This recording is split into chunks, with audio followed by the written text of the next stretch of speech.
¿Qué tal? Saludos. Les hablo desde Sevilla. Soy Antonio Manfredi, periodista y sobre todo miembro de Acción Psoriasis. Estamos iniciando una serie de entrevistas que tienen que ver con la celebración de nuestro Día Mundial. Para nosotros el otoño siempre es un tiempo de mucha actividad, centrándonos, insisto, en este Día Mundial. Y hoy vamos a mantener un diálogo con el doctor Juan Jurado. Él es médico de familia, actualmente trabaja en el Centro de Salud de Medina del Campo, en Valladolid, y es, sobre todo, coordinador en el área de dermatología de la Sociedad Española de Médicos Generales y de Familia, la medicina primaria, tan importante y tan de actualidad en los tiempos en que vivimos. Doctor Jurado, saludos. Saludos, muy buenas. Gracias. Gracias por haber De estar aceptado. aquí, de poder, nada, encantado de poder aportar algún punto de vista en este problema y sobre todo en esta celebración. Perfecto, muchísimas gracias de verdad por hacer un hueco en su agenda. Sé que siempre está muy apretada, así que vamos a ponernos directamente en materia. Vivimos tiempos difíciles, doctor, en cualquier punto de España la pandemia, que afortunadamente parece que va descendiendo en su impacto, pero digamos, hay quien dice que ha convertido el patito feo de la sanidad a la medicina primaria, es decir, que si realmente donde ahora mismo el ciudadano está siendo, digamos, está sufriendo recortes, retrasos en las citaciones, consultas telefónicas, etcétera, es en medicina primaria. Su visión como médico de atención primaria que está todos los días al pie del cañón, ¿cuál es a este respecto? En este sentido, aportar una cosa, que los problemas ya estaban. Es decir, precisamente nuestra sociedad desde hace ya más de 12, 13 años ya anunciaba en los distintos foros que hacíamos en la jornada, siempre aportábamos este punto de vista, que la atención primaria estaba siendo conducida a digamos, a un proceso de deterioro muy lento, pero muy evidente, y que en uno de los próximos años iba a ocurrir lo que ha ocurrido. La pandemia lo único que ha hecho ver es ya las carencias y los defectos que ya veníamos con ellos. Y sobre todo, yo pienso que cuando hay crisis, cuando hay problemas, lo que hay que plantear es cómo se solucionan y qué ha pasado para que lleguemos a ese problema, es el análisis. Y ha venido muy bien el destacar este problema. Se pensaba que toda la sanidad, digamos, estaba basada en los hospitales. El hospital es muy importante, pero tratan una parte del problema y en un determinado momento. Pero verdaderamente quien atiende o debe atender a toda la población es la atención primaria. Y no podemos olvidar que es fundamental, que no es que siempre se nos ha vendido como que es la puerta, no es la puerta, es el eje. Y si falla la atención primaria, falla todo el edificio. Y yo creo que esto ha sacado a relucir esta realidad y que habrá que buscarle solución. El problema es que todavía el estamento político sigue utilizando los mismos razonamientos que antes de la pandemia. Y a partir de la pandemia debemos analizarlo y ver que debemos aplicar los criterios y las conclusiones que muchos científicos, gente que ha analizado este problema lo está diciendo. No es porque lo digamos solo nosotros, está diciendo que hay que cambiar la atención primaria, que sigo diciendo que es la estructura de todo el sistema sanitario. Sí, yo creo que la percepción de los pacientes con respecto al médico de medicina primaria es esa, es realmente el médico que te conoce globalmente. Yo puedo ser un enfermo con una patología concreta, una patología crónica, pero quien hace un seguimiento global de tu estado, de tu evolución, es el médico de medicina primaria. Creo que estamos de acuerdo y creo que esa es también la reclamación que hacen los pacientes y que hacemos las asociaciones de pacientes. No hay una sanidad mejor si la atención primaria no mejora y no tiene los medios suficientes para llevarlo. Y este es el debate. Doctor, entremos, si le parece, en la patología psoriasis, artritis psoriásica. Hay dos cuestiones que quería ponerle delante. ¿Cómo actúan ustedes cuando por primera vez aparece en su consulta un paciente con psoriasis o artritis psoriásica? Esa es la primera pregunta. Y la segunda es ¿qué toma, o sea, qué fundamentos de decisión? Porque como asociaciones, como asociación de pacientes detectamos que hay variaciones. ¿Qué términos le llevan a usted a aconsejar que sea visto por el especialista, dermatólogo o reumatólogo, o que sea usted sobre quien pivote el tratamiento?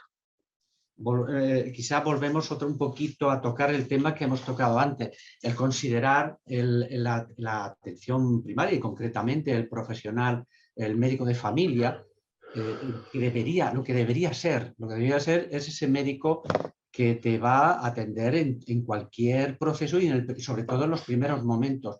El médico de familia arrastra muchas veces, bueno, primero porque tiene que atender, como podéis comprender, un abanico de patologías enorme. Hasta ahora se nos había estructurado toda esa capacidad y esa función, sobre todo en el sistema público. Yo he trabajado en el 99,99% de mi tiempo y mi profesión, mi historia, pues en el sistema público. Hemos luchado por mantenerlo y darle toda la calidad que hemos podido. Y yo creo que se logró en parte, por lo que digamos, por nuestra parte. Y el afrontamiento de la psoriasis, ya sabéis que sobre todo las asociaciones que es un paciente que muchas veces cuando entra en nuestra consulta viene consultando un problema dermatológico en un porcentaje muy alto. Un problema dermatológico que generalmente es aislado, debuta o se inicia pues muy simplemente con una lesión, salvo aquellos casos que digamos que la manifestación de la enfermedad puede ser muy generalizada. Pero generalmente son lesiones pequeñas, dermatológicas. Insisto en esto dermatológicas porque vienen buscando una solución para un problema concreto muy pequeño aparentemente. El problema es cuando esa lesión pequeña somos capaces de diagnosticarla inicialmente, generalmente no plantea. El diagnóstico de la psoriasis ya sabéis que fundamentalmente es clínico. No necesitamos muchas pruebas. A veces, sobre todo en gente joven, ya sabéis que puede manifestarse de forma extraña, relacionada con otro tipo de patología, como puede ser la psoriasis rutata, pero generalmente en un porcentaje muy alto son placas, pequeñas placas de lesiones cutáneas, que cuando la ves y la identificas, ya sabes que estás ante un ante un paciente problemático, por así decirlo, clínicamente. Es decir, es un paciente que tenemos que dedicarle más tiempo que muchas veces del que dedicamos. No es que darle rápidamente un tratamiento y decir, mira, date esto y vente. No, es un paciente al que inicialmente, por lo menos así lo planteamos, que debemos dedicarle un tiempo especial dentro del poco tiempo que la mayoría tenemos. ¿Por qué? Porque es la puerta de entrada de ese paciente a un mundo que él todavía desconoce. Y ese es nuestro problema muchas veces. El exceso de pacientes, del número de pacientes, la presión, el poco tiempo que nos dan, 3 minutos ahora para las consultas telefónicas o 7 minutos como máximo para atender, eso nos genera que tenemos que convertirlo en un paciente planificado. Tenemos que citarle en otros momentos. ¿Por qué? Porque hay que explicarle muchas cosas que si no, luego ese paciente desaparece. Yo les llamo, perdona la comparación, el paciente Guadiana, porque es un paciente que aparece, desaparece, y cada vez viene con más problemas, cada vez tiene más, y cada vez es un paciente más, y perdona la palabra, cabreado. Es un paciente que cada vez nos rechaza más porque no le damos solución. Es decir, yo creo que ahí falló en el primer momento esa primera actuación que deberemos hacer, que es la de transmitir información progresivamente y escalonadamente. Y más ahora que son pacientes, digamos, muy bien formados y ya no es el paciente que no recibe ninguna información por ningún lado. Ahora casi todos antes ya han venido. Creo que he visto en internet y es esto. Y ya te viene casi con el diagnóstico. Bien, ¿y en qué momento decide usted derivar ese paciente sobre qué criterios a el especialista? Eso es otro problema. Me refiero a otro problema, porque parece que es un paciente que es un problema, si lo etiquetamos problema dermatológico complejo y no tengo tiempo de afrontarlo, muchas veces caemos en la tentación de hacer una derivación directa al dermatólogo y olvidarnos. Ya no es mi problema, ya es un problema del dermatólogo y es un problema del dermatólogo.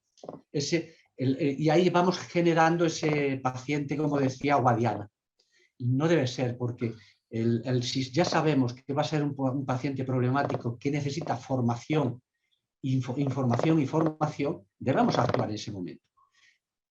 Independientemente de que tengamos que hacer una consulta con el dermatólogo, pero no debemos olvidarnos nunca de él. Debemos citarlo en nuestra agenda, citarle. Mira, vas a venir tal fecha, no muy lejos, vamos viendo cómo va respondiendo al tratamiento inicial tópico que le hemos puesto y de esa base le vamos dando poquito a poco esa información que necesita.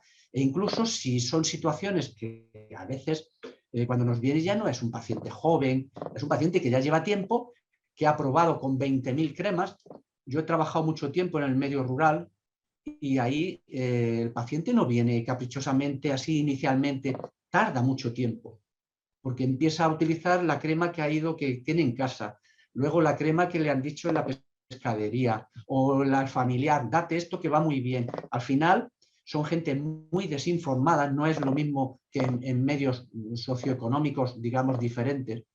Ahí recibe una información muy escasa, con lo cual se mantiene, va aguantando y soportando hasta cuando te llega a ver unas placas, que es alucinante, por eso me podía haber presentado alguna imagen, pero de pacientes que llegan a una situación que dice, pero usted, ¿cómo no se ha dado cuenta de que esto ha ido progresando, que esto no aguante, soporta?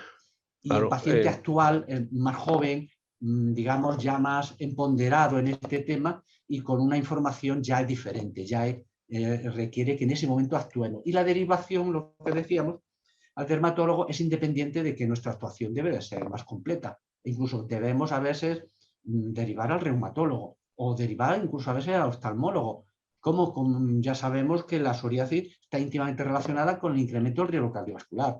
Son pacientes que tienen otros problemas, que los vemos aisladamente, le tratamos la tensión como si esto no estuviera relacionado. Pues, al final, si lo analizas, el núcleo fundamental es que hay una anomalía inmunológica en este paciente que le va a afectar toda su vida. Por eso hay que hacer un planteamiento más serio, más complejo. Sí, las comorbilidades acompañan al paciente de psoriasis, artritis psoriásica, de una manera clara. Era una de las preguntas que yo tenía planteada y que ya prácticamente ha respondido usted, en el sentido de entender globalmente al paciente y no como con una patología concreta Claro. que se aborda. Estamos de acuerdo también, doctor, aprovechando, subiéndome, cabalgando sobre su frase, sobre su expresión de que el paciente necesita mucha información. Aquí siempre las asociaciones de pacientes demandamos nuestro sitio y le invitamos a que también pueda usted orientar a ese paciente que necesariamente busca información sobre si tu hijo viene con una psoriasis y en el momento en que le dice que hay una psoriasis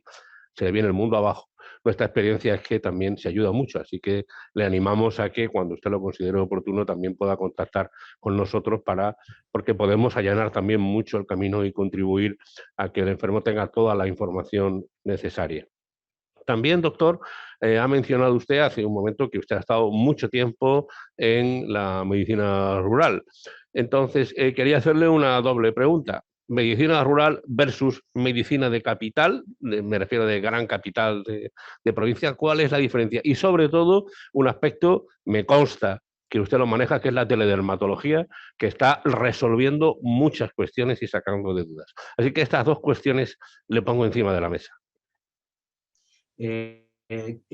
Quizá en mi caso lo que me interesa mucho la teledermatología es porque aparte de formación de dermatológica, pues otra de mis aspectos formativos que le he dedicado muchos años es a la implantación de la informática, de la digitalización, digamos, y de la utilización de todas las técnicas que hay a nuestro poder y nuestro ámbito, en atención primaria. Y sobre todo en ámbito donde no llega tan fácilmente la tecnología como es el medio rural. El hecho de haber trabajado en este ámbito, pues digamos, me patentiza mucho más fácilmente las carencias que hay de comunicación en nuestro medio, porque siempre consideramos que todo lo que ocurre en la ciudad es lo que ocurre en todo el ámbito, y es mentira. La relación que existe, una de las cosas que más me duele, que yo pienso que no lo hemos hecho bien, es que el exceso de presión que han tenido los profesionales, los compañeros nuestros, los médicos de familia, en ámbitos muy urbanos, muy intensos, ha sido a veces mala. Yo he hablado tengo familiares que viven en las grandes capitales y te dicen eso, que la relación con su médico de familia es nula. Es que muchas veces no saben su nombre y eso ya te está diciendo que no hay esa buena relación. Mientras que en el ámbito rural, nosotros somos fulanito, no somos el médico de cabecera, somos Pepito, Antonito, el doctor tal. Es decir, nos conocen perfectamente y es porque hemos logrado alcanzar esa relación que nos favorece el trabajo tanto a nosotros como, digamos, lo que estamos buscando, que es el equilibrio saludable de los pacientes. Y eso se ha perdido mucho en la ciudad. Enlazo con la tecnología. La tecnología nos va a poder permitir, si la sabemos implementar y utilizar, y no a base de decisiones políticas, macro proyectos, sino proyectos poquito a poco, yo les llamo en gota de aceite que se va extendiendo, pero que ya no, una vez que se ha implantado y se ven los beneficios, ya nadie lo abandona. Y logramos utilizar todo lo que nos ofrece la tecnología de la información y la comunicación, que las posibilidades técnicas ya las tenemos, no hay que inventar nada más, es que es potentísimo, sobre todo con patologías como la psoriasis. En la facilidad de la teledermatología, el diagnóstico precoz, la intercomunicación, ya me permite romper esa barrera que tenemos muchas veces con los servicios de dermatología. Conocéis los problemas que tenemos, venimos arrastrando, digamos, la dificultad de alcanzar una consulta dermatológica, que en algunas regiones se ha llegado hasta el año. Un año para que te vea un paciente dermatológico con un problema, bueno, resuelven lo más grave, como podía ser el cáncer cutáneo, pero es que hay otras patologías que no es cáncer cutáneo que van a marcar a ese paciente y que, como estamos hablando, es muy trascendente que en los primeros momentos reciba una buena atención, sobre todo buena información. La teledermatología es inmediata y ya nos pone inmediatamente en contacto y va a ser el dermatólogo el que nos va a decir o va digamos, a anular nuestra opinión o a reforzarla. Sí, este paciente necesita y eso nos va a ayudar muchísimo. Lo estamos viendo, estamos empezando ahora y lo estamos viendo el gran beneficio. Problema, que muchas veces los políticos al principio le dan mucho apoyo y luego se cansan y luego ya de repente no vuelven a apoyar, porque necesita un apoyo de implantación y económico al principio de favorecer la comunicación, el llegar a todos los puntos, que eso se puede hacer. Y creo que es una asignatura todavía pendiente. Pero yo estoy encantado de ese tema porque por fin estamos trabajando con algo que lo deseamos desde hace mucho tiempo. Sí, aquí también en Andalucía, que coincide con su comunidad autónoma, que son comunidades muy extensas, con poblaciones que probablemente un paciente puede tardar 1 hora o hora y media en ir al hospital de referencia, la aparición de la teledermatología, sin duda, está además propiciando una atención mucho más directa a problemas que a lo mejor hubieran quedado cubiertos y ya hubieran sido atendidos en estadios más avanzados. Por lo tanto, estamos de acuerdo que es así la experiencia también aquí en Andalucía, en este mismo sentido, y además, ya lo he dicho, se evita que un ciudadano pierda todo un día en venir, porque realmente son 100 y pico kilómetros, etc. Doctor, ya cabalgando entonces sobre su amor a la tecnología y esa implantación, ahora le pido la carta a los Reyes Magos. ¿Cómo ve usted la medicina de familia del futuro? La pandemia, sin duda, ya lo ha dicho usted, ha sido un acelerante en la crisis, tanto en sanidad como en muchos otros sectores. Creo que nada volverá a ser como antes, pero ¿cómo vislumbra usted el futuro a medio y largo plazo?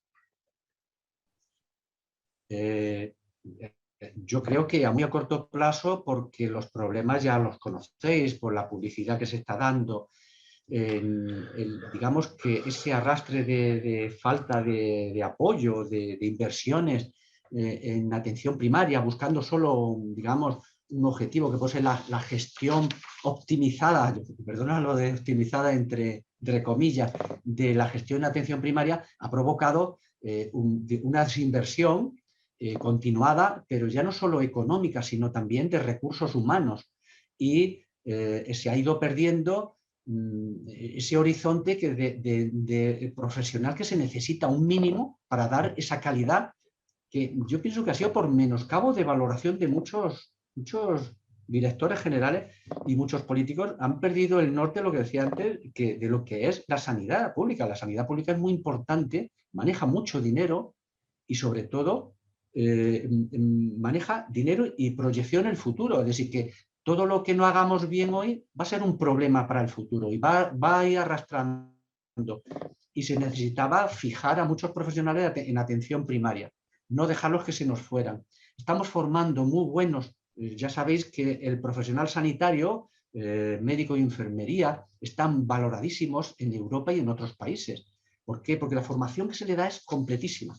Un médico como sale ahora, de verdad, yo estoy encantado cuando trabajamos con nuestros residentes, ¿no? Encantado de lo bien formados que tienen. Simplemente hay que darle pues, terreno para que ellos vayan adquiriendo la experiencia necesaria para que puedan desarrollar todos sus conocimientos. Y en enfermería es una maravilla. Problemas se nos van. Estamos dejando que nos van. Y no tenemos, cada vez tenemos más problemas de sustituciones, acumulaciones. Todo eso va arrastrando un problema de relación y solución.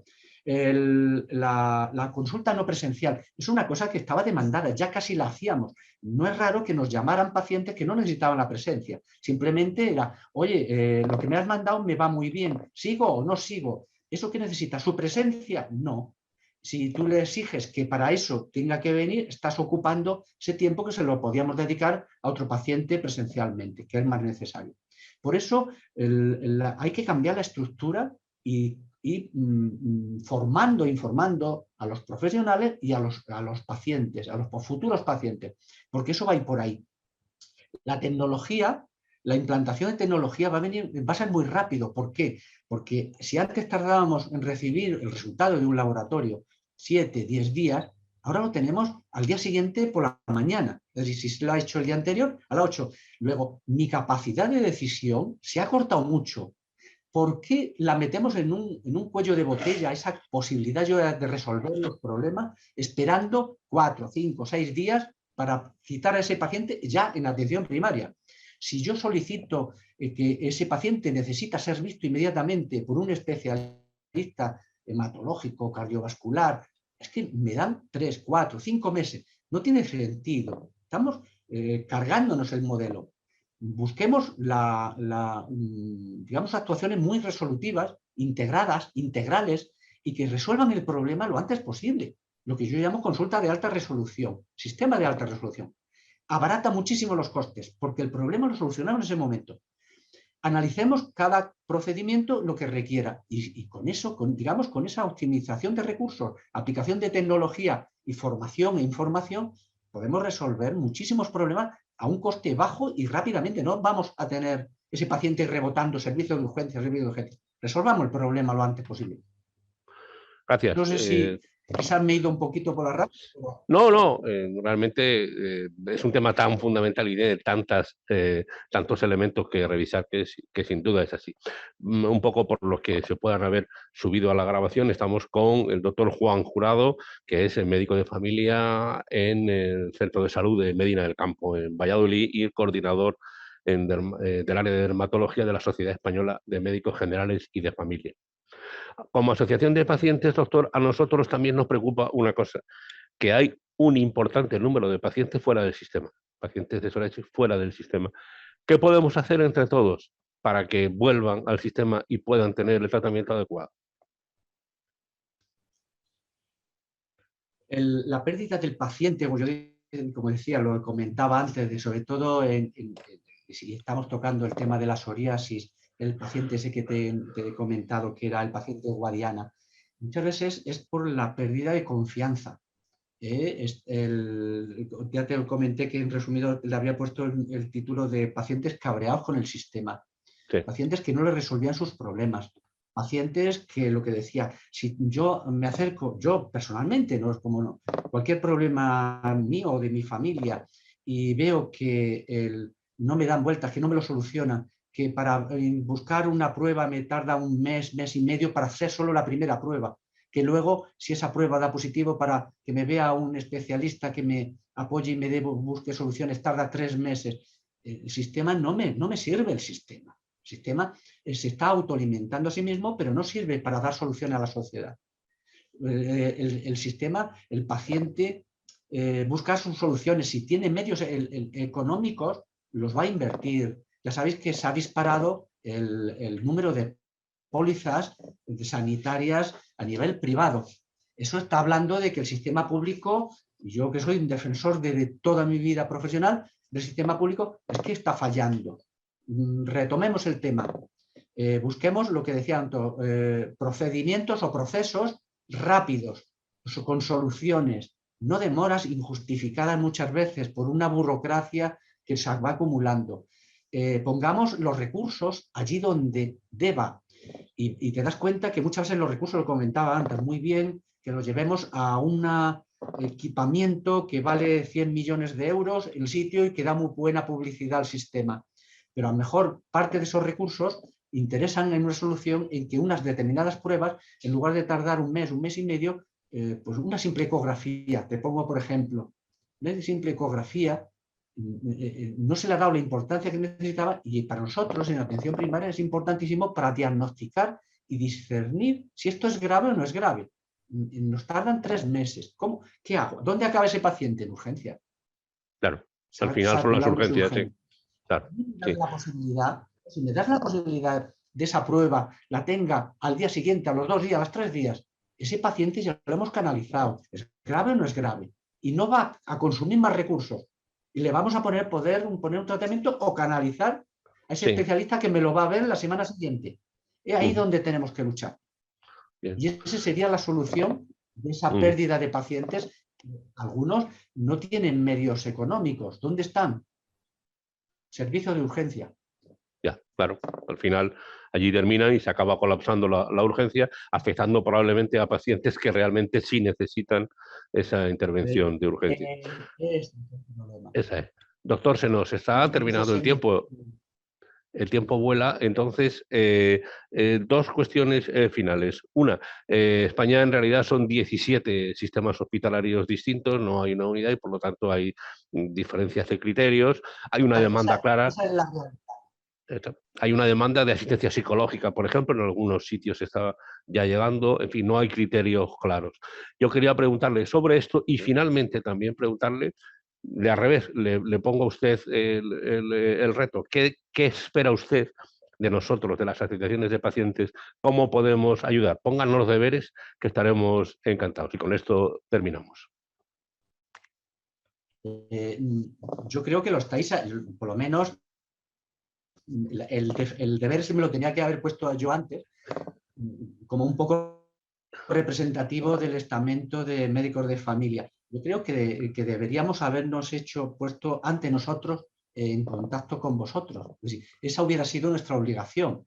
Y me avergüenzo de que muchas veces seáis vosotros los que habéis buscado nuestro apoyo, cuando es completamente necesario que haya, lo que decía antes, esa relación, porque es la clave de todo, que sea fluida y que sea clara y que podamos transmitir y que haya un doble flujo de formación, información y de conocimiento que estáis recibiendo, que estáis viendo y que necesitáis.